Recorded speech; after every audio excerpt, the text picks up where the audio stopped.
नमस्कार, मैं हूं एसएस बाबा। आप देख रहे हैं पब्लिक थीम्स। बिहार के मुख्यमंत्री नीतीश कुमार ने ऐलान कर दिया है कि अब बिहार में जो है आरक्षण 50% से बढ़कर 75% होगा। और साथ ही में कल बिहार विधानसभा में भाषण देते हुए उन्होंने खुलकर बोल दिया जो उनको नहीं बोलना चाहिए था। सर, कहते हैं ना कि राष्ट्र राज्य का निर्माण ईंट वृक्ष और पत्थरों से नहीं होती। राष्ट्र राज्य का निर्माण वहाँ के व्यक्ति के व्यक्तित्व से होता है। और एक व्यक्ति के व्यक्तित्व के निर्माण में एक शासक की बहुत बड़ी भूमिका होती है। जिस प्रकार का शासक का व्यक्तित्व होगा, प्रजा का व्यक्तित्व उसी प्रकार से निर्माण होगा। जब एक शासक अपने विधानसभा में इस प्रकार के शब्दों का उपयोग कर रहा है, समझ सकते हैं कि उसके प्रजा का मानसिक सोच किस प्रकार से हो सकती है। प्रजा ही तो चुनकर भेजे हैं, आप लोग ही तो चुनकर उसको बैठाए वहाँ पे। तो इसमें गलती जो है नीतीश कुमार की उम्र की है या फिर उनके व्यक्तित्व की है? व्यक्तित्व की है, उम्र की कोई नहीं होती है। व्यक्तित्व कल खुलकर सामने आ गया। उनका व्यक्तित्व किस प्रकार का है, वो कभी भी वो जो इंटरनली उनके बारे में जानता है वो बहुत अच्छी तरह से बताएं। वो कल उनकी भावनाओं पे कंट्रोल नहीं हो पाया। अब यहाँ बिहार विधानसभा में अपने भावना को जो व्यक्त कर दिए। अच्छा बताइए, जो आरक्षण की बात जो कर रहे हैं वो कि 50% से बढ़ाकर 75% करना चाहिए, तो क्या ये सही है बिहार के लोग के लिए? पहले बिहार के लोग को इस चीज को समझना पड़ेगा कि उनको आरक्षण से क्या फायदा हुआ। पिछले 75 वर्षों से एक वर्ग को आरक्षण दिया जा रहा है, उनका क्या हुआ? नहीं हुआ। वो आरक्षण का मुद्दा अलग है, दूसरा मुद्दा उठाना चाह रहे हैं। अभी मैं कुछ समय पहले वहाँ के कुछ लोग का जगह स्टेटस लगा रहे हैं फेसबुक इंस्टाग्राम कि अब वहाँ के स्वर्णों का जमीन के ऊपर। तो मैं बता दे रहा हूँ कि हमने स्वर्णों ने पिछले 75 वर्षों से जितना अत्याचार हुआ सहे हैं। आरक्षण की बात है, सहे हैं। और जब भी वक्त हुआ तो हमने पेन उठाए हैं, लेकिन जब वक्त आएगा ना तब पेन छोड़कर तलवार भी उठाएंगे और पेन के स्याही के बदले खून भरे जाएंगे। अब फिर से नई इतिहास लिखी जाएगी। और ये जो स्टेटस लगाते हो ना, बंद करो ये सब स्टेटस लगाना, नहीं तो जिस दिन हम उठा लिया हथियार ना, आने वाली नस्लें तुम्हारी कांप उठेगी। ठीक है, आप एक बात बताइए कि जनरल का जो था 40% बचा हुआ था, जनरल का रिजर्वेशन 40% बचा हुआ था, लेकिन अब घटकर 25% हो गया है। जनरल से स्वर्णों से इतनी नफरत क्यों है नीतीश कुमार को? अरे कब तक तुम मेरे हाथों में हथकड़ी पहना के रखोगे? जब भी एमएनसी कंपनी में जहां जाओगे ना, स्वर्ण ऊंचे पद पे बैठे हुए हैं। अरे इसरो में जाओ, अब तुम मानो इसरो हिंदुस्तान की सबसे बड़ी एजेंसी इसरो, कहाँ वहाँ पर आरक्षण है? जाकर देखो, सारे स्वर्ण बैठे पड़े मिलेंगे। ब्राह्मण और क्षत्रिय और भूमिहार स्वर्ण नहीं मिलेंगे वहाँ पे। अरे ब्रिटेन के प्रधानमंत्री एक स्वर्ण बैठा हुआ है, ब्राह्मण बैठा हुआ है। ये कब तक रोक रखोगे तुम? कब तक रोकोगे? जब से बिहार में 33 वर्षों से इन दलितों के नाम पर राजनीति करने वाले का जब से शासन आया है, बिहार का अस्तित्व खत्म हो गया है, हमारा आत्मसम्मान खत्म हो गया है। आपको क्या लगता है कि नीतीश कुमार को स्वर्णों से इतनी नफरत क्यों है? वही इधर आके बोलिए। हाँ, बोलिए। स्वर्णों से नीतीश कुमार को मीम और भीम करने वाले ना, मीम करते रह जाएंगे। ये मीम करने वाले, एक ही नारा, एक ही नाम, जय श्री राम, जय श्री राम। जय श्री राम क्यों बोल रहे हैं आप? यही तो हमारी संस्कृति है। राम हमारी संस्कृति है, हमारी पहचान है, हमारा व्यक्तित्व है, इसलिए राम का नाम लेते हैं। तो आप थोड़ा सा बताइए, छोड़िए। आप बोलिए ना, छोड़िए। अरे आप बोलिए ना, आप बोलो, पूछो, क्वेश्चन पूछो। ठीक है, तो मतलब नीतीश कुमार जो है वो उनकी किस प्रकार की मानसिकता है कि वो एक मतलब मुख्यमंत्री के पद पे होते हुए इस तरह का हरकत करते हैं? महिला वहाँ पे विधायक है, जो भाजपा की कई महिला विधायक ने इल्जाम लगाया है कि नीतीश कुमार ने जो है सारी मर्यादाओं का उल्लंघन करते हुए इस प्रकार की अभद्र बातें हैं पूरा खुलकर विधानसभा में रख दिया उन्होंने।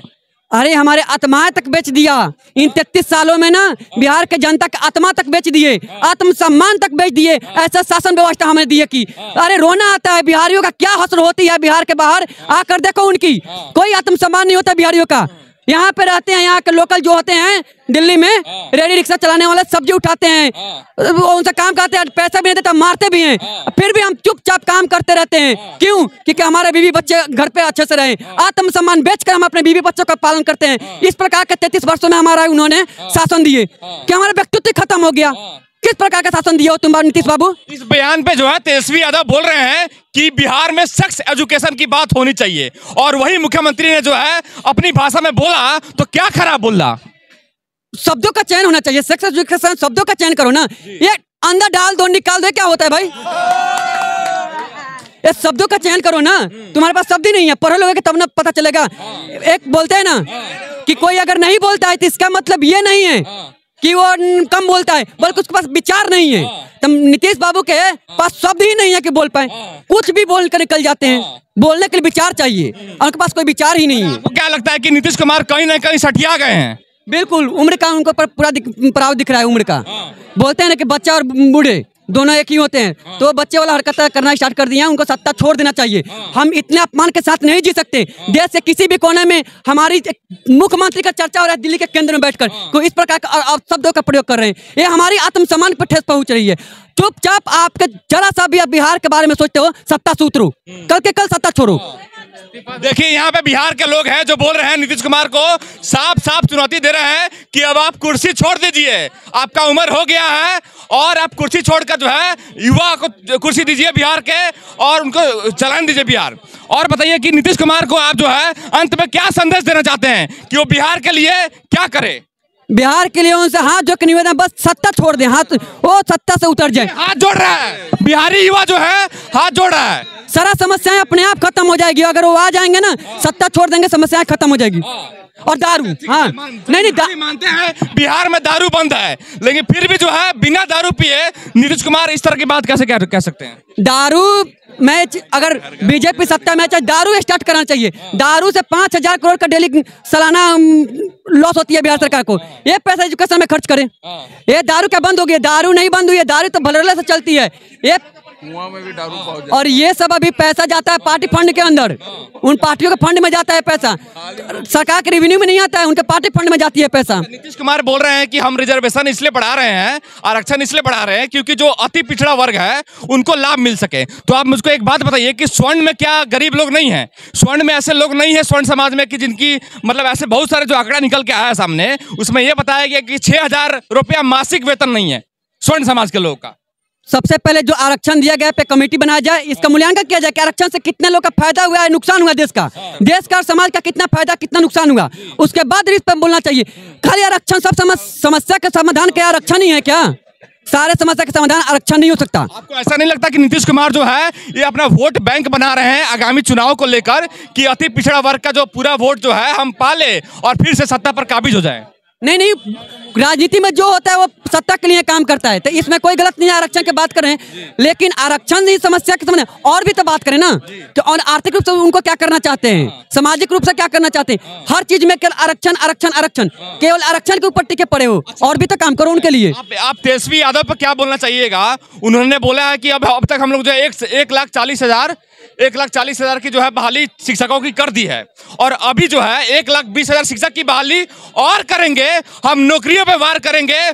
कुछ लोग जो है धर्म की राजनीति करते हैं, लेकिन हम नौकरी देकर जो है पूरे बिहार का नाम जो है पूरे भारत में रोशन करेंगे। 2022-23 का जब बजट आया था उसमें 28,500 करोड़ का राजस्व घटा हुआ है बिहार सरकार को, 28,500 करोड़ का। और ये जो 1.5 लाख जो नौकरी दे रहे हैं ना, आइए 1.5 लाख जो नौकरी दे रहे हैं, ये अपने बाप के घर से पैसा ला कर देंगे क्या? इनको पेमेंट देना होगा, फिर वो बेचेंगे और फिर कर्ज लेकर देंगे। अंत में बिहार को इतना कर्ज में डुबो कर चले जाएंगे। अगर बाय द वे गलती से बीजेपी सत्ता में आ गई तो फिर बोले कि बीजेपी ने कर्ज बढ़ा दिया, बीजेपी ने ऐसा कर दिया। जिस प्रकार से केंद्र में कांग्रेस सरकार ने कर देश को मचोड़ कर अंत में बर्बाद कर बीजेपी को दे दिया हाथ में, उसी प्रकार से लालू प्रसाद यादव का बेटा और ये लोग बिहार को बर्बाद कर अंत में छोड़कर चले जाएंगे और कुछ नहीं होगा। बाद में आप फिर बीजेपी संभाले भाई, घर द्वार संभाल कर तब बीजेपी को संभालने के लिए देंगे। अच्छा, नीतीश कुमार जो है को स्वर्णों से इतनी नफरत क्यों है? स्वर्ण समाज से इतनी नफरत क्यों है उनको? स्वर्ण समाज उनकी अपनी मानसिकता है। नफरत कर क्या लिए हैं स्वर्ण समाज के लिए? कर क्या लेंगे नफरत कर कुछ कर लेंगे क्या? वो सिर्फ भटकाएंगे, बहलाएंगे, फुसलाएंगे, लेकिन स्वर्ण समाज को कोई नहीं कुछ उखाड़ पाया ना उखाड़ पाएगा। क्या कर लेंगे वो?